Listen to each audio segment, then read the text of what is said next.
대학교 혹은 고등학교 때 경제학 관련된 교과서 펼친 분들 첫 문장에 이 예시 있습니다. 지금의 100만 원이 10년 뒤의 100만 원과 같을까?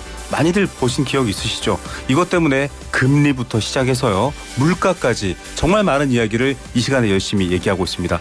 과연 지금 다가오는 경제 상황, 정책이 우리에게 도움이 되는 친숙한 개일지, 늑대일지, 개와 늑대의 시간, 정말 지금 경제 상황에도 통용되는 말인 것 같습니다. 오늘 오프닝 때 드렸던 말인데요. 이 개와 늑대 시간을 정확하게 밝혀주실 분입니다. 두 개의 서치라이트를 소개해드리겠습니다. 세한대 김대호 특임 교수님 나오셨습니다. 어서 오십시오. 네, 반갑습니다. 네, YG경제연구소 차영주 소장님 나오셨습니다. 어서 오십시오. 네, 안녕하십니까. 오늘은 두 분을 서치라이트라고 제가 앞서 개와 늑대 시간을 인용했는데 프랑스 편이라고 하더라고요. 이 황혼역에 노을이 질무렵에 보면 멀리서 동물이 오는데 내가 기르는 개인지 늑대인지 애매한 상황을 표현한다고 해요. 그래서 지금 경제 상황이 좀 비슷한 것 같습니다. 먼저 오늘 첫 번째로 얘기 나누는데 저희가 이번 주에 CES 열리면서 좀 많이 다뤘거든요.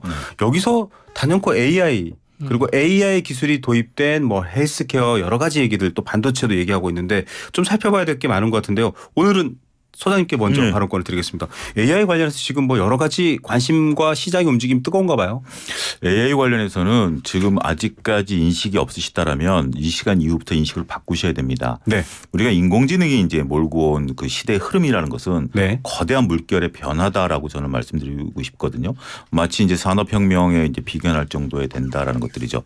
인공지능이 이제 몰고 온 것들은 우리가 이제 그동안에 물리적인 시간들을 써왔던 것들을 이제 대거 단축시키는 것들이고 네. 그다음에 이제 우리가 다양하게 이제 써왔던 부분, 그러니까 이렇게 표현드리면 될 것 같아요. 우리가 이제 과거에 학교 말씀하셨으니까 중고등학교 다닐 때 우리가 손으로 이제 그 덧셈, 뺄셈, 곱셈, 나눗셈을 하죠. 열심히 열심히 손으로 하죠. 근데 그 숫자가 어마어마하게 커지고 복잡해지면 이제 계산기를 사용하는 맞습니다. 거 아니겠습니까? 손으로는 안 되죠. 바로 이제 그런 계산기의 도입과 같은 그런 것들이죠. 우리가 이제 머릿속으로 상상했던 거, 인터넷, 스마트폰 이런 방식으로 그거보다 더 빨리 뛰어넘는 더 모든 뛰어넘는 것들을 거죠. 이제 할 수 네. 있는 것들이죠.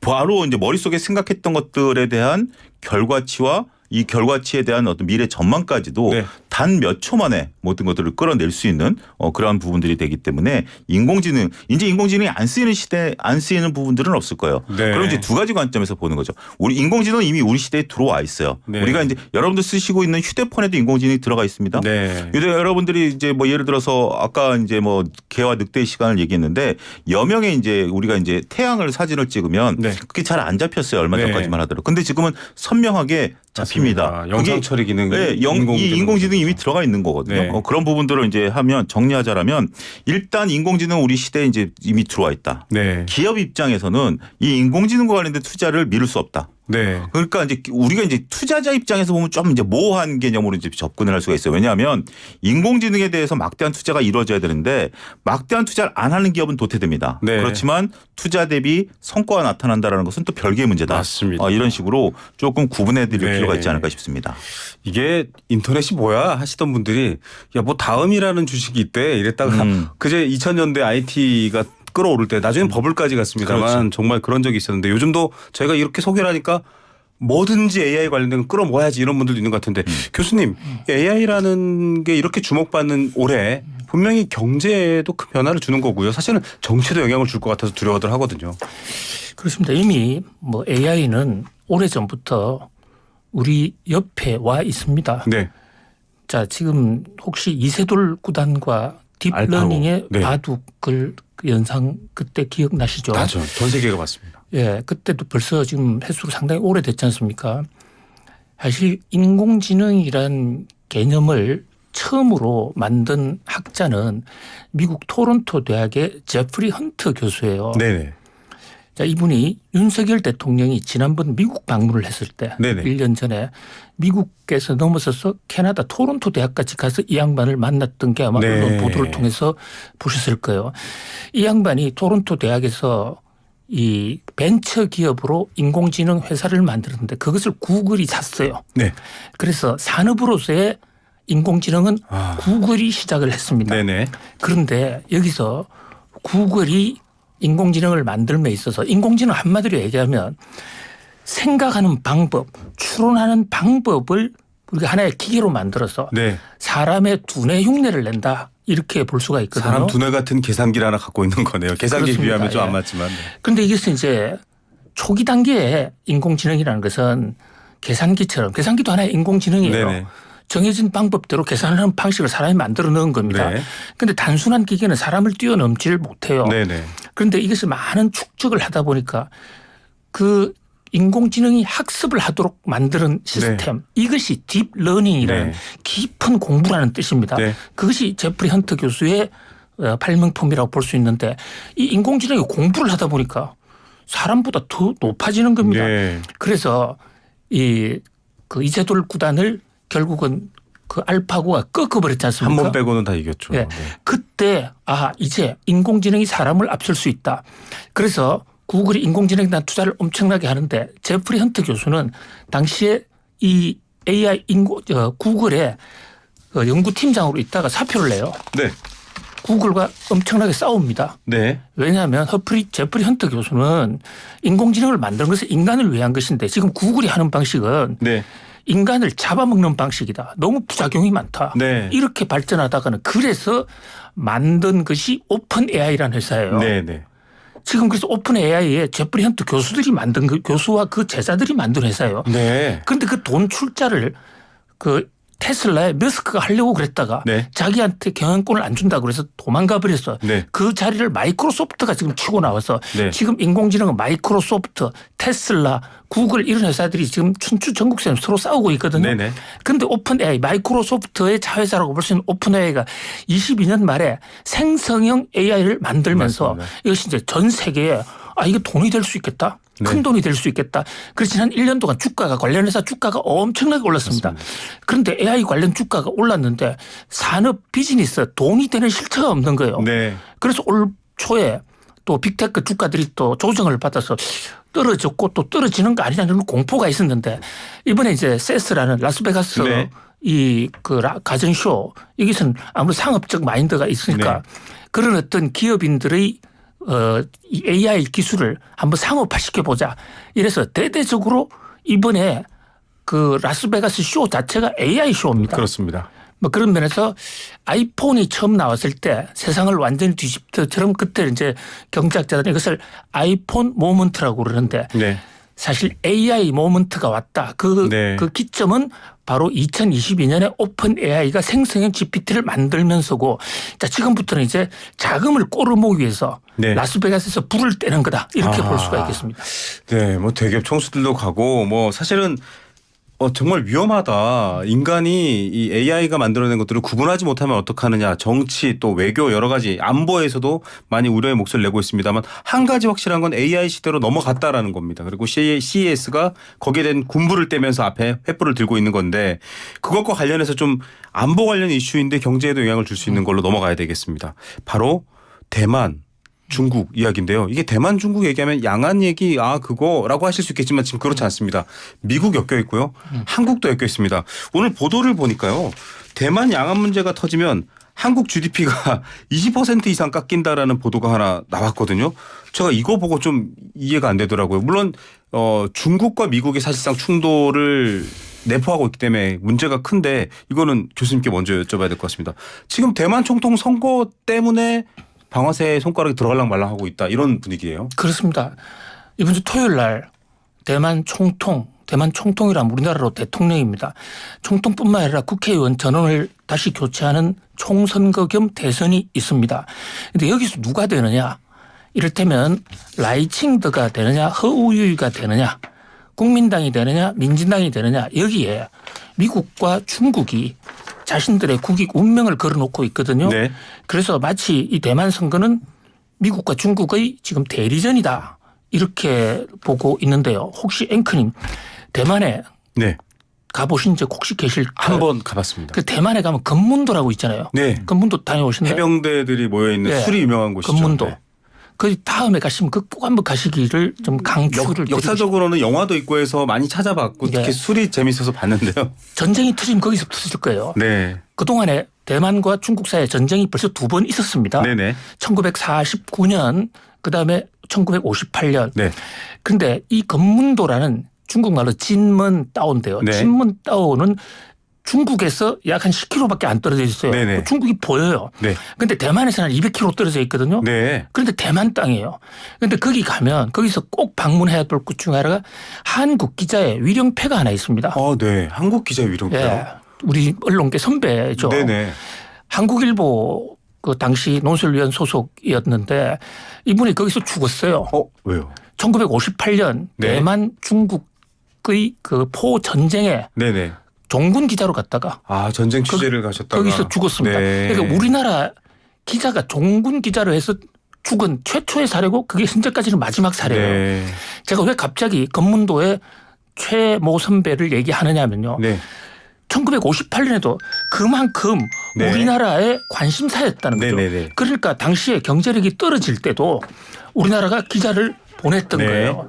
그 기자를 보냈는데 지금은 더 문제가 더 심각합니다. 잠시 저기 전화를 예. 좀 정리를 하고 가도록 하겠습니다. 네, 청취자분께 지금은 상당히 더 경제 교류가 가까워졌거든요. 자, 지금 앵커님 말씀하신 대로 지금 전쟁이 일어나면 블룸버그 연구소에서 네, 한국의 GDP가 23.3% 감소했습니다. 23% 한꺼번에 떨어진다. 그런데 중국 GDP는 10%대 조금밖에 안 그렇습니다. 그러니까 전쟁을 하는 중국보다 한국이 더 커져 더 네네. 많이 터져요. 맞습니다. 네. 이건 그만큼 한국이 중국과 연관된 게 많고 더더구나 전쟁이 터지면 주한 미군이 네. 대만으로 갈 경우가 강한 그게 사실은 동북아에 많은 영향을 미치죠. 그렇게 되면 북한에서 치고 내려올 수도 있어요. 네. 그리고 중국과 한국의 지금 많은 그 경제 교류가 네. 완전히 마비될 수도 있습니다. 물론 전쟁이 쉽게는 터지지 않겠지만 지금 그 어느 때보다도 긴장이 높아졌다. 네. 중국은 중국대로 미국은 미국대로 대만을 놓칠 수가 없고 저는 이번 선거에서 민진당 후보가 되든 네. 허우유가 되든 그 국민당 후보가 되든 거기서 만약에 허우유가 되면 네. 이제 중국 입장에서는 당장의 어떤 공격의 고삐를 조금 낮추겠지만은 네. 그러나 중장기적으로는 이번 선거가 아이폰이나 AI 모먼트처럼 중국과 대만 전쟁의 하나의 방아쇠 내관이 될 수도 있다. 네. 굉장히 큰 안보적 리스크가 하나 뜨고 있다 이렇게 볼 수 있습니다. 예, 지금 마트에 가도 금문도 술이 있습니다. 네, 있어. 53도짜리가 있고요. 38도짜리. 제가 너무 정확하게 알고 예. 있죠. 그런데 그 지하 요사화돼 있고 뭐 대만 해병대가 주둔하고 있죠. 근데 교수님 설명을 들어보니까 약간 연평도 같은 느낌도 있어요. 그렇죠. 굉장히 38도선 위로 올라가서 네. 북한에 정말 목을 딱 겨누고 네. 있죠. 평양을 향해. 근데 상황이 비슷한데 연평도 지금 우리도 사실 최근 신년부터 폭격 일어나면서 긴장이 높아졌는데 증시 끔찍하지 않습니다. 뭐 늘 남과 북이 긴장 관계였지 좀 이런 효과도 있는 것 같아요. 학습 효과도. 그런 지금 교수님 말씀하신 것처럼 양안 문제에서 군사적 충돌이라고 할 경우에 한국 증시나 금융은 반응의 양상이 다를 것 같거든요. 지금 블룸버그 보고서 그렇고요. 그런데 이거는 그 단순하게 어떤 지정학적 리스크로 우리가 해석해서는 안 됩니다. 교수님 네. 말씀하신 것처럼 단순하게 중국과 대만의 어떤 지정학적 리스크. 근데 이게 지정학적 리스크라는 것이 현재 지금 뭐 군사적인 행동이 이제 일어난다라는 네네. 부분들에 있어서 지역적으로 이제 금문도라든지 그 옆에 이제 섬이 한 두세 개 네. 있죠. 그 정도로 이제 끝날 것이냐 아니면 이제 그 중국 섬을 대만 섬을 이제 들어갈 것이냐 이제 별개의 문제다 하더라도 일단 지금 이제 서로 간의 이 정치 구조도가 네. 바뀌는 거 아니겠습니까? 대만 이 부분을 아셔야 될 것 같아요. 대만은 일단 대만의 역사가 이제 굉장히 이제 좀 기구하죠. 많은 네. 이제 피지배를 받았었던 곳이 바로 네네. 대만입니다. 과거부터 이제 네덜란드부터 이제 뭐 청나라 뭐 이렇게 막 여러 가지 왔는데 일단 지금은 여러분들 국민당과 민진당이라는 개념을 보게 된다면 네네. 본토인하고 중국인들하고의 싸움이다 이렇게 보시면 될 것 같아요. 대만 사람들 대만 이제 본토에 대만에 대만 있었던 사람. 섬에 있던 분들하고 중국 대륙에 있던 넘어왔던 분들하고 분들, 네. 우리의 이제 여야 관계가 어떻게 보면 호남과 영남의 이제 관계 네. 극단적으로 보면 네. 그런 것처럼 그런 어떤 이질적인 감정이 있는 네. 상태거든요. 그런 상태에서 지금 일단은 이제 그 중국과 반대되는 네. 어떻게 보면 친미 성향의 이제 그 정권이 이제 들어서게 민진당. 된다면 민진당이 들어서게 된다면 일단 뭐 중국에서는 가뜩이나마 이제 대만에 대해서는 우리가 이제 여러 가지 제재를 가할 수 있다라는 부분들 맞습니다. 특히 이제 선거를 앞두고서 대만에 지었었던 관세 특혜도 없애겠다. 더군다나 이제 인공위성을 그쪽으로 이제 네. 대만을 통과하는 정찰 것을 풍선을 보내기도 했었죠. 인공위성도 발사했죠. 네네. 뭐 이런 부분들을 하면서 이제 군사적인 이제 긴장감까지 높이고 있는 상황인데 이렇게 된다라면 계속해서 으르렁거리겠죠. 그러니까 약간 글로벌 공급망, 글로벌 시장 뭐 여러 가지 부품이 어디로 가고 반도체가 어떻게 가고 중국이라는 시장도 지금 침체기긴 합니다만 여기에 대한 큰 균열이 생겨요. 그러면 지금 미국도 사실 대통령 선거를 치느라 정신이 없는데 이게 각자 자국한테 어떤 게 유리할지를 따져야 되는데 우리처럼 뭔가 원자재를 생산해서 파는 국가가 아닌 이상에는 피해는 어쩔 수 없긴 한데 이게 사실은 지금 어떻게 보면 우리 입장 아까 그 교수님 말씀하셨던 것처럼 동북아의 어떤 군사력이나 안보의 긴장도가 양안으로 몰릴 경우에 우리 쪽에서 또 터지면은 또 다른 문제가 될 수 있다. 그건 정말 재앙적 상황이 될 건데 지금 정부에서 경제적으로나 좀 정책적으로나 좀 뭔가 대비를 해야 될 것 같아요. 어떤 기본적인 그런 논의가 있어 왔을 텐데요. 그렇습니다. 뭐 정부도 플랜 B, 플랜 C를 잘 짜고 있을 것으로 보여집니다. 왜냐하면 이 대만 문제는 어제 오늘의 문제가 아니고 벌써 70년 이상 확대되어 온 그렇죠. 문제고 특히 트럼프 대통령이 들어서면서 미중 갈등이 생기면서요. 중국 입장에서는 지금 중국이 더 커서 미국을 앞질려고 하는 이 대목에 대해서 미국이 그것을 용인할 수 없다. 이게 미국의 분위기란 네. 말이에요. 그런데 중국은 그 미국의 제재를 그냥 수용하면 네. 중국이 꿈꾸는 경제 대국이나 중국의 굴기 어떤 중국몽 네. 이거라서 중국 대만 땅인데 왜 미국이 여기 우리 통일을 못하게 하는 거야. 그래서 올 신년사에도 시진핑 신년사에도 대만 통일은 역사적 네. 필연이다. 그 얘기는 역사적 필연이니까 필요하면 대만을 강점할 가져오겠다. 수도 있다. 네. 그런데 이게 미중 관계가 괜찮으면 네. 서로가 그냥 대만 문제는 현상 유지해서 네. 대만이 중국이라고 생각하지만은 미중 관계가 있군요. 예, 네. 그래도 그냥 점유하지는 않는 그런 어떤 공생관계 그것이 1949년에 바로 국공내전 때 대만이 장개석 정부가 넘어갈 때 그게 미국과 중국 사이에 합의가 되어 있던 겁니다. 네. 그런데 지금 미중 갈등이 생기니까 이게 중국 입장에서는 그 미중 갈등이 생겼다고 해서 미국을 때릴 수도 없고 네. 그렇다면 우리 같은 나라 대만을 장악 통일을 시켜버리면 네. 미국은 아시아에 큰 이빨이 빠진다고요. 네. 그러니까 중국의 그 대반전의 카드가 될 수가 있고 미국 입장에서도 대선도 있지만 대선에서 결코 양보할 수 없는 네. 아시아 전략에 허점이 생기기 때문에 미국 대선에서도 이번에 대만 문제가 큰 쟁점이 되어 있습니다. 무슨 전략 게임 보듯이 이게 굉장히 복잡하게 서로 연결되어 있습니다. 어떻게 보면 중국이 미국 대선에도 지금 영향을 미치는 한 판을 날린 거고 복잡한 상황이네요. 이건 저희가 계속 지나갈 때마다 상황을 보면서 대한민국 경제에는 피해가 없도록 대한민국 국민들에게는 고통이 없도록 어떤 것들이 필요한지도 조금 준비해서 다시 한번 얘기 드리기로 하고요. 앞서 저희가 퀴즈로 내드린 거기도 한데 이거는 뭐 중앙은행이 통화 정책으로 다루지 않는 독특한 이 자산이라고 표현해야 될까요? 비트코인인데 교수님 출연료로 비트코인을 받으신 적이 있다고요? 그렇습니다. 한 7, 8년 전에는 그 많은 그 방송사 같은 경우에 출연료로 특히 당시에 비트코인 열기가 한참 막 시작될 때 네네. 그들은 비트코인 한 개, 두 개씩을 줬어요. 지금 많은 분들이 그게 얼마인데 이러기도 할 거예요. 원래 비트코인이 처음에 인기가 없어서 아무도 줘도 받지를 않았습니다. 쓰질 않았죠. 잘 사용을 안 했었죠. 줘도 받지를 않았어요. 그래서 네. 어떤 프로젝트를 했습니까? 비트코인 가져오면 그 피자 한 판을 주겠다. 네. 그러니까 맞아요. 그런 네. 것도 있었습니다. 최초의 비트코인 가격은 피자 한 판 가격이었습니다. 네. 뭐 우리 돈으로 따지면 10,000원 그게 정도. 뭐 수천만 원까지 올라갔는데 네. 이게 이제 소장님께 먼저 여쭤볼게요. 이게 지금 미국 그 증권거래위원회 네. SEC가 상장지수 펀드의 상장과 거래를 허용했습니다. 네. 이게 의미가 굉장히 크지 않나요? 어떻게 보십니까? 근데 그 의미를 어디에 두느냐라는 부분들을 네. 봤을 때 이제 그러면 이제 그 ETF 그러니까 비트코인이 제도권으로 들어왔느냐. 네. 그러니까 이제 제도권에서 그 비트코인에 대한 인정했느냐. 실제를 그게 지금 핵심이죠. 인정했느냐라는 부분들인데 그거와는 좀 별개죠. 별개네요. ETF라는 것은 하나의 이제 그 상품입니다. 네네. 그러니까 이제 우리가 변동성에 이제 거래하는 상품이지 네. 이 대상의 물건에 대한 가치가 있다라든지 네. 이 대상 물건을 우리가 공식적으로 인정했다라고 보기에는 저는 좀 거리감이 네. 있다라고 좀 생각을 드려요. 비트코인 거래하시는 분들 입장에서는 굉장히 조금 뭐 다른 의견을 가지실 수도 있긴 하겠습니다만 네네. 우리가 ETF라는 상품은 기존에 있었던 상품의 변동성을 거래하는 거기 때문에 네네. 우리가 이제 2차전지 ETF를 만들었을 때도 네. 그럼 2차전지가 우량해서 ETF가 되느냐? 네. 그것은 아니거든요. 네네. 2차전지 주식들을 묶어서 하나의 그 변동성을 같이 지수. 통합해서 보자라는 거기 때문에 이 부분에 대해서는 조금 저는 그 우리가 기대감이 좀 있었던 부분들이 이제 실현화됐고 그 대신 이런 것들도 한번 고민해 보셔야 될 것 같아요. 네.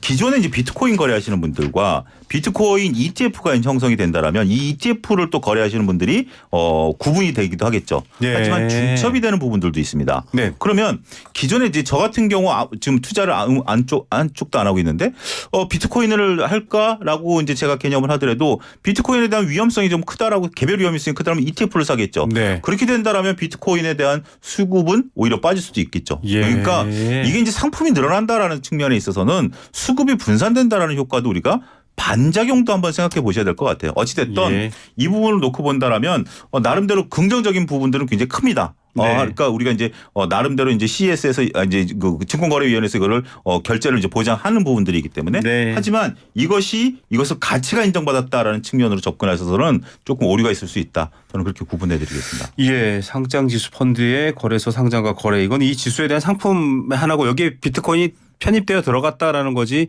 그 자체를 공식화해서 통용되는 금융으로 볼 수는 없다. 그래도 비트코인에 대한 관심사는 계속 높아지는 것 같아요, 교수님. 예, 오늘 SEC 미국 정권감독원 우리 같은 금융위원회와 네네. 금융감독원 합해놓은 것 같은 그런 강력한 기구인데 여기서 이제 비트코인의 현물 ETF를 승인을 했거든요. 네네. 그러면서 여기에 슈엘러 SEC 위원장이 네.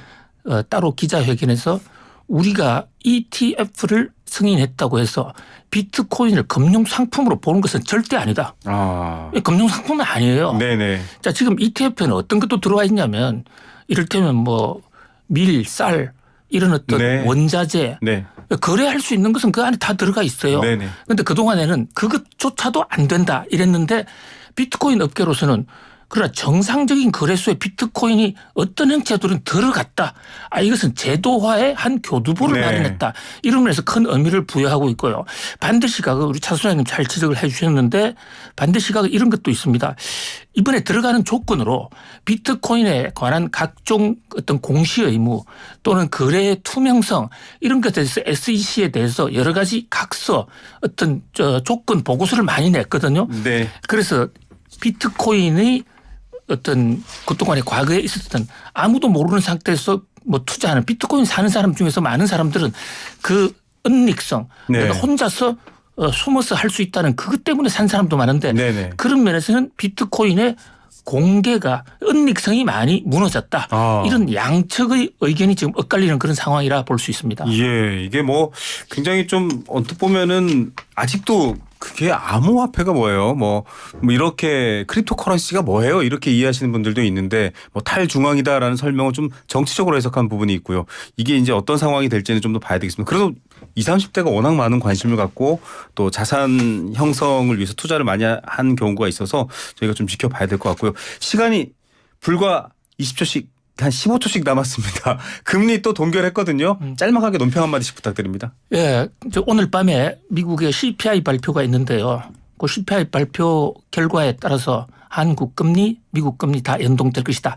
자, 금리 인상은 그 대세로는 끝났지만 네. 끝날 때까지 끝난 것은 아니다 하고 같이 좀 끝까지 지켜볼 필요가 있겠습니다. 네. 자, 금통위 동결했는데 끝날 때까지 끝난 것은 아니다. 그렇죠. 그렇지만 일단은 끝나는 쪽으로 좀 방향을 잡은 것 같아요. 이제 네. 더 이상 이제 금리를 올린다라는 문구가 사라졌으니까 네. 이제 그러니까 금리 인하가 희망이 나면 희망의 불빛이 이제 보이기 네. 시작했다. 이렇게 말씀드릴 수 있겠습니다. 끝날 때까지 끝난 것은 아니다. 그래도 끝이라는 말들이 나오고 있다. 이렇게 봐야 되겠네요. 오늘도 두 분 말씀 여기까지 듣겠습니다. 감사합니다. 감사합니다. 고맙습니다. 네. 차영조 소장님, 김대호 교수님 두 분과 함께했습니다.